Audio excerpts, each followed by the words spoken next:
Hi, my name is Austin, and I'm the teen librarian at Brambleton Library. I'm here to give you a quick overview of the basics of Adobe Premiere Pro, which is a video editing software that you can use at any of the makerspaces here in Loudoun County. This is professional level video editing software, so this video isn't going to cover even most of what this software can do. However, if you want to do anything more involved than what is talked about in this video, you can find a lot of really good documentation on the Adobe Premiere Pro website. There are a lot of questions and answers if you just go through their archive.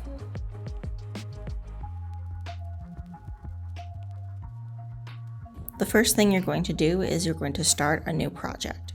Make sure that you name it something that you're going to remember. This is going to be the name of the project in Adobe Premiere, not the name of the actual project that you export. So it's not going to be the name of your video file.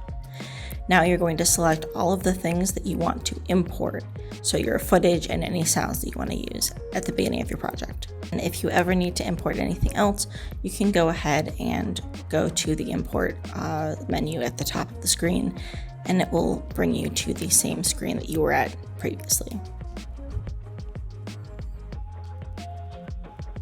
Now you'll see as we move the cursor back and forth, this is extending and shrinking your timeline. So right now the sound that I have on there is very long. So as you can see, I was able to sort of zoom in and zoom out on the actual time. That will make it easier for you to make smaller edits.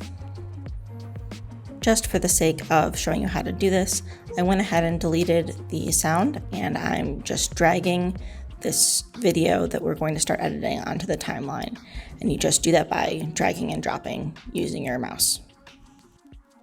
Now, in order to start cutting the footage, I'm going to click on this razor blade icon and then start playing the footage to decide when I want to cut.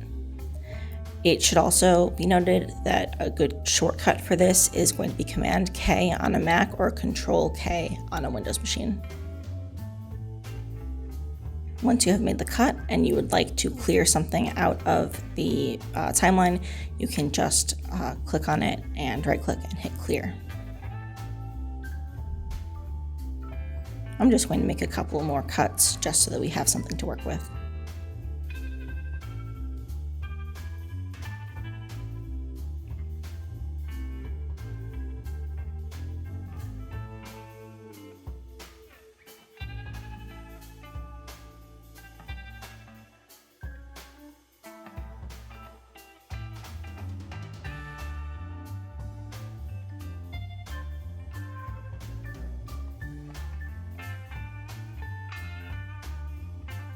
And then another simple thing that you can do that will make your life a lot easier is to use a ripple delete. If you have gaps between footage because you made cuts, all you need to do is select that gap, right-click, and hit ripple delete. You can also drag and drop your footage as you need to do around the timeline just by using your mouse.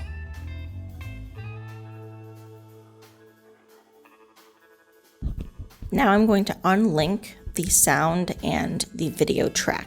As you can see, those are two different things on the timeline, and if you just right-click and hit unlink, you can manage each one of those things separately. Now as I drag the sound back onto the timeline, you can see that I can edit the sound just like I was editing the footage before by cutting it, and you're just going to want to make sure that the sound is selected. So whatever you're trying to cut is actually the thing that is being selected if you are using a shortcut. And as you can see, I cut that to about the same size as this piece of footage that I'm working with. Now that we've added sound, we can go through and change the levels of the sound by dragging the bar in the middle of the soundtrack up to make it higher or down to make it lower. Please do note that unless you have linked sound tracks, that your volume adjustment will only work for the one track that you are adjusting. Now I'm going to go ahead and go into the extra work panels, and I'm going to pull up the captions and graphic panel in order to insert a title slide. As you can see, I can also edit the text on the title slide to be whatever I want it to be, and there are a number of different varieties. This is also how you add captions, but captions are a little bit more complicated. So if you're interested in doing that, I would highly suggest checking out the documentation on the Adobe Premiere Pro website. Now I'm going to go into the effects panel and I'm going to add audio and video transitions.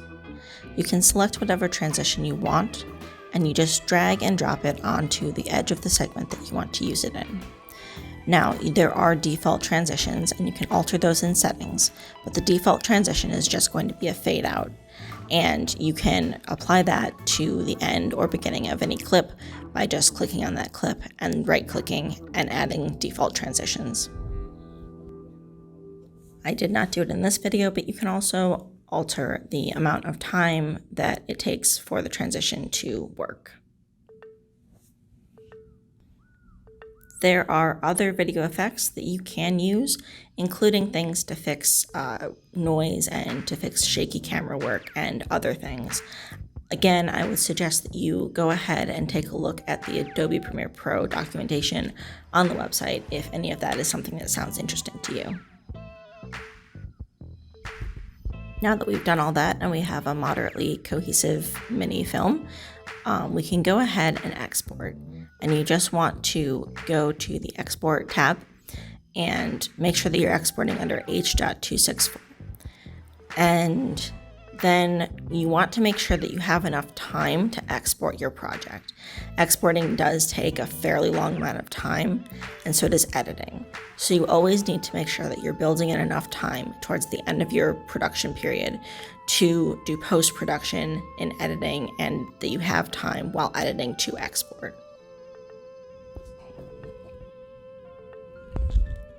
And just because it's always important to cite your sources, the footage I'm using is footage from the public domain, and I got it from the National Archives website. I hope this was helpful on starting you off on your post-production journey. Again, you can use Adobe Premiere Pro and any of the makerspaces here in Loudoun County. Have a good day.